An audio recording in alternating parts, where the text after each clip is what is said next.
Democratic Senator Kyrsten Sinema is being called out. She is right now the face of the Democratic Party's holdouts pushing against the $3.5 trillion human infrastructure package.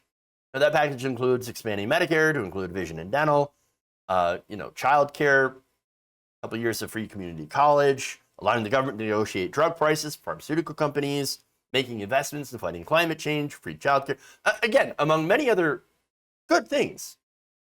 Now, are they amazing things? No, not necessarily. I mean, you don't have Medicare for all in there, for example, or free college for everyone, or cancellation of student debt. But for what it is, yeah, I would say it's pretty good. And something that's going to help a lot of people. And so, yeah, I'm absolutely in favor of it.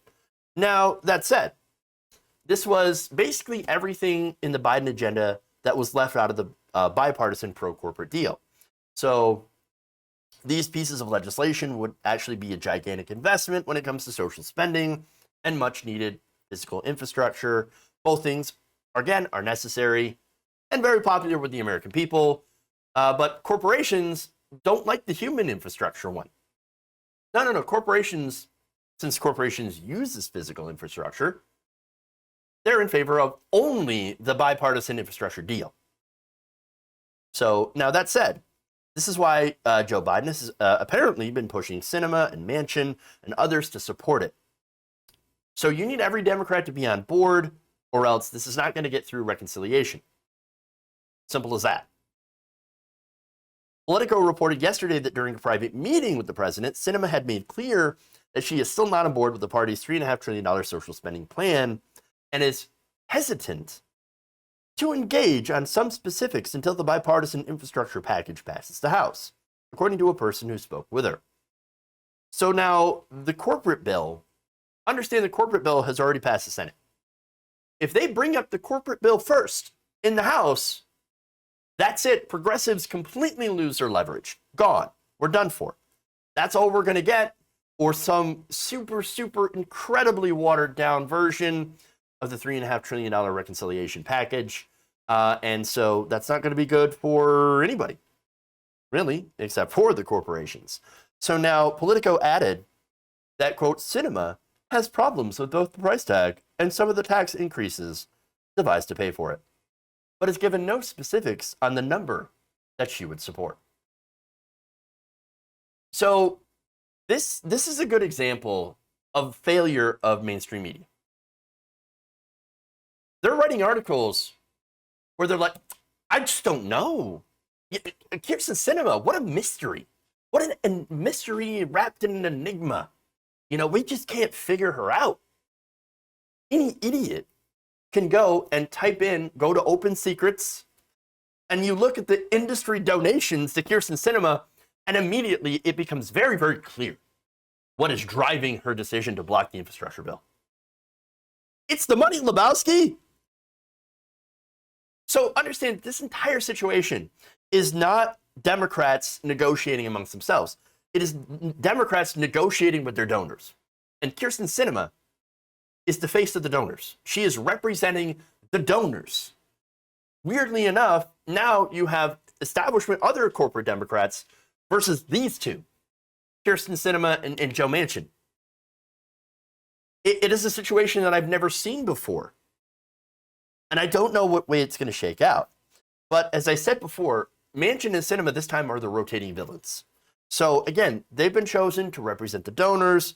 Sinema, for example, has received about $750,000 in legal campaign bribes from the pharmaceutical industry and over $900,000 from industry groups and large corporations, according to OpenSecrets.com. So for those who are unfamiliar with the site, basically it tracks industry donations to politicians. It's a wonderful, wonderful resource to use in order to look up who is funding your favorite or your not favorite politician. So now, of course, as I said, she is against anything that threatens the corporate profit margins for these industries, which is why earlier this week, Sinema actually held a fundraiser with lobbying groups who are trying to kill the reconciliation package. In fact, it was reported that on Tuesday she met with business groups that have criticized the proposed tax increases. In an invitation emblazoned on Sinema's campaign logo, the groups invited members to an undisclosed location for 45 minutes on Tuesday to write checks between $1,000 and $5,800 to Sinema's campaign.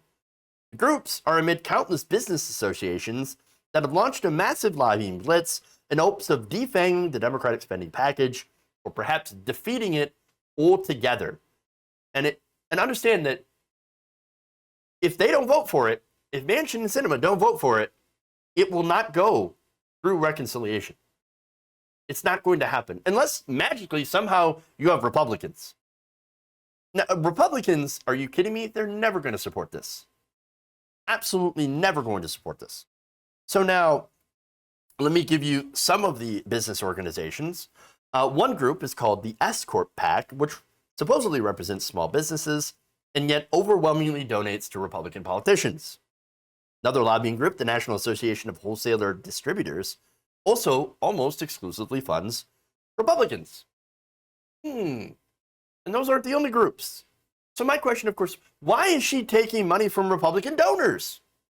Oh, again, as I said before, it's about the money. It's about the money. Now, of course, this does not sit well with other members of her party, especially the progressives. In fact, the Arizona Democratic Party on Saturday overwhelmingly passed a resolution threatening to vote no confidence in Sinema if she continues to, quote, delay, disrupt, or votes to gut the spending plan. Democratic organizer Kai Newkirk told the Daily Beast that activists who helped elect Sinema in 2018, quote, have had enough of her betraying the voters, put her in office. Yeah, I mean, if anyone is a sellout, it's her. 100%. So now I want to show you another video here. This is Rokan on CNN, and I've got a couple of problems with it, but they are going to discuss Sinema blocking this package. Take a look. She is sort of seen as on the other side of where you are on this. She's one of the moderate Democratic senators trying to work out a deal from the other side. Have you gotten any word about whether there might be any breakthroughs tonight? John, the president has already won me over. I'm on his side, as, by the way, is 99% of the Democratic Party. All of the folks at the White House know we're being reasonable, and literally one senator, Kyrsten Sinema, is holding up the will of the entire Democratic Party. What has she said that she wants, as far as you know? That's the question. The president keeps begging her, tell us what you want. Put a proposal forward. You see the progressives. Look at what we've compromised on. We went from $6 trillion to $3.5 trillion. Then they said we need to pass a bill in the Senate first. We said, even if you come up with an agreement, that's fine. Then they said, go below $3.5 trillion. We said, okay, we're willing to negotiate. Front load the benefits. Let's talk about the years. We are willing to compromise. How do you compromise, John, when Sinema is not saying anything? And what's mind-boggling is you have unanimity in the House. Tomorrow the Speaker could get a deal in the House on a number, and I believe you have 48 senators. I believe Senator Manchin would come on board. It's important for people to realize this. This is not progressives versus moderates. This is the entire Democratic Party and Joe Biden versus Kyrsten Sinema. All right, so again, I got problems with that. There is the framing, of course, from CNN, and then there's just an incredibly weak answer from Rokana, and I'm going to explain why. But first, he says this. No, I mean, the president keeps begging her. I mean, what do you want? What do you want? Put us a number. Put us a number. Put a proposal forward. She doesn't have one. You know why? Because she's not interested in one. She doesn't want it to pass. She doesn't want it to pass at all. At all. Now, this is reporter Zachary Carter. Here's what he tweeted about this. CNN framing this exactly wrong. Rokan is right. Sinema hasn't been trying to make a deal or resolve some intra-party dispute. He's single-handedly holding up the entire agenda and won't even say why. Well, again, what everybody seems to miss is that she doesn't have to have a reason. She doesn't have to.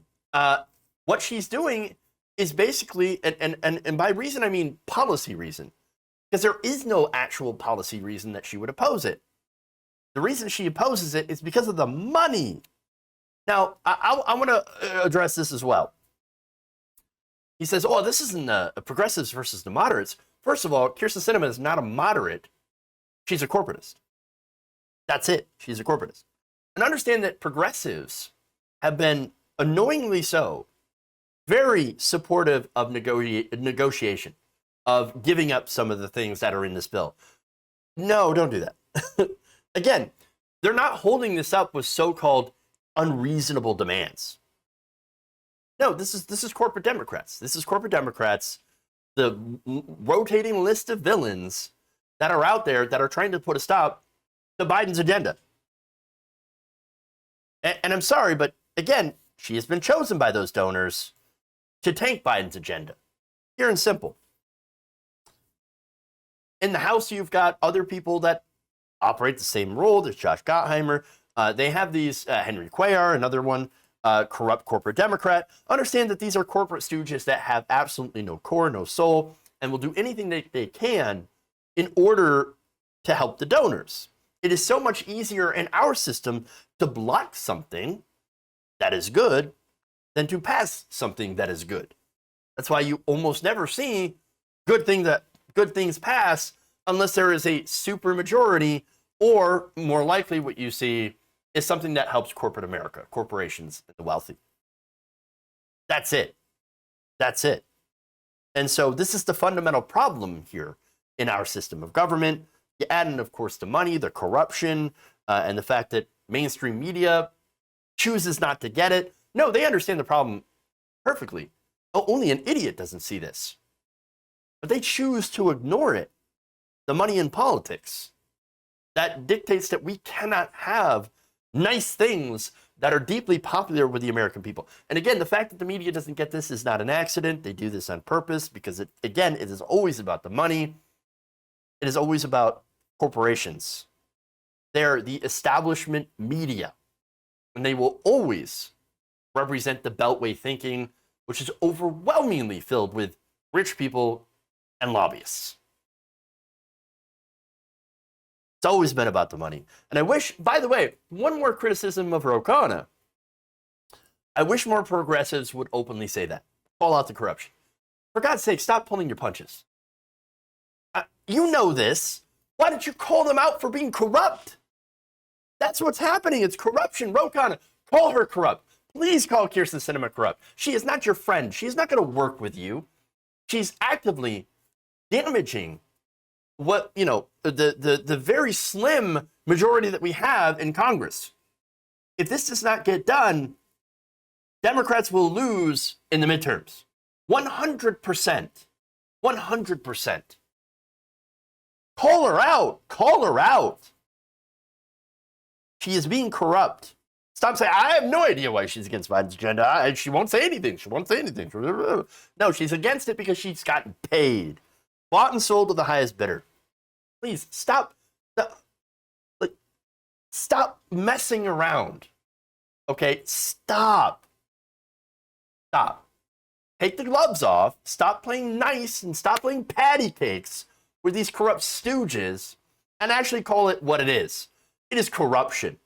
If you enjoyed this video, please give us a like and share with your friends. You can subscribe and help out the channel by becoming a patron. It's patreon.com/Jeff Waldorf, or you can become a channel member as well by hitting the join button below.